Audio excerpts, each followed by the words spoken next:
नमस्कार सगळ्यांना, जय शिवराय. तर आज बघा परत शेळ्यांचं गोऱ्याचं सगळं काम आवरून घरातलं पण.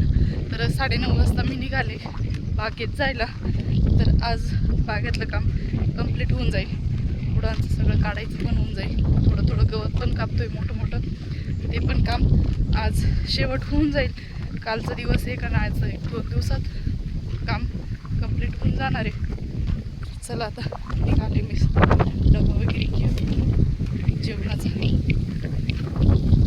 पाणी वगैरे कालच नेऊन ठेवलेले. देव की वहिनी, देव की वहिनी.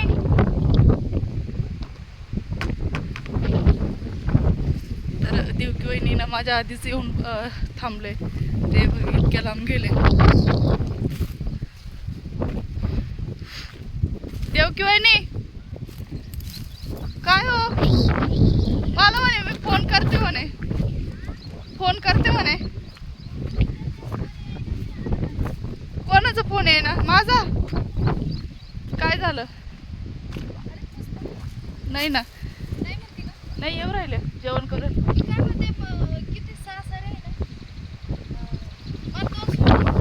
का बरं? हां हां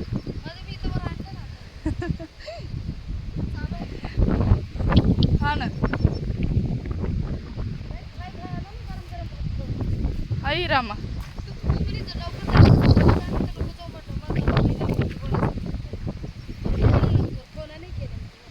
मी तुम्हाला फोन केला, तुम्ही म्हणे मी हे करते.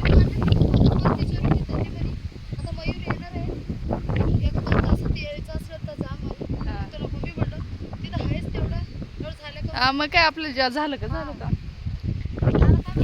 काय नाही म्हटले. तर हे बघा इकडच्या गल्ल्यांचं सगळं काढून झालंय. इथून तिथून बघा गंज दिसतंय. मोठे मोठे वॉटर शूट झाले होते, तर सगळे निघून गेले. आणि झाडामध्ये ना पेस मोकळं म्हणजे जागा मोकळी झाली. फळ जे आहे ते मोकळं दिसायला लागले. तर फळाला आतमध्ये जे फळ आहे तिथपर्यंत औषध पोचतं. त्या वॉटरशूटमुळे ना वरती वॉटरशूट पार इथपर्यंत असे वर आले होते. तर त्याच्यामुळं औषध वगैरे जात नव्हतं चांगलं म्हणजे छाटणी करायचीच होती आपल्याला, काटा छाटणी.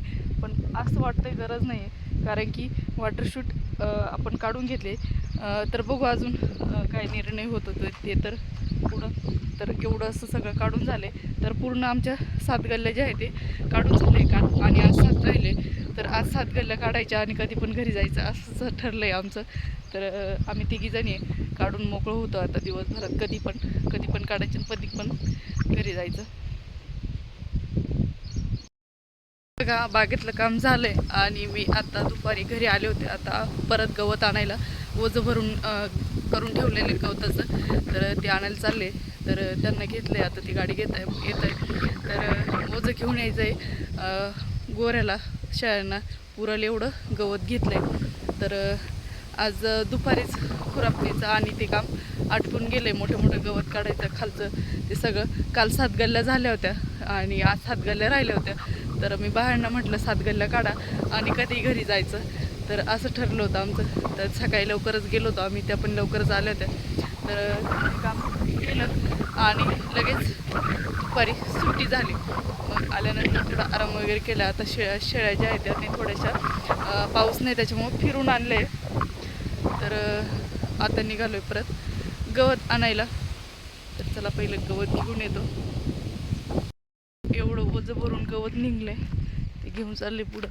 तर बाटली पण इथंच राहिली ते पाण्याची, ती पण घेऊन चाललं होता घरी.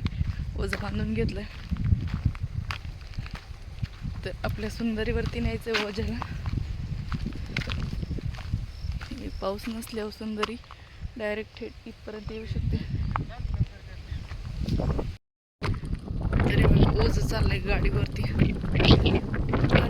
ओझं मागच ठेवा.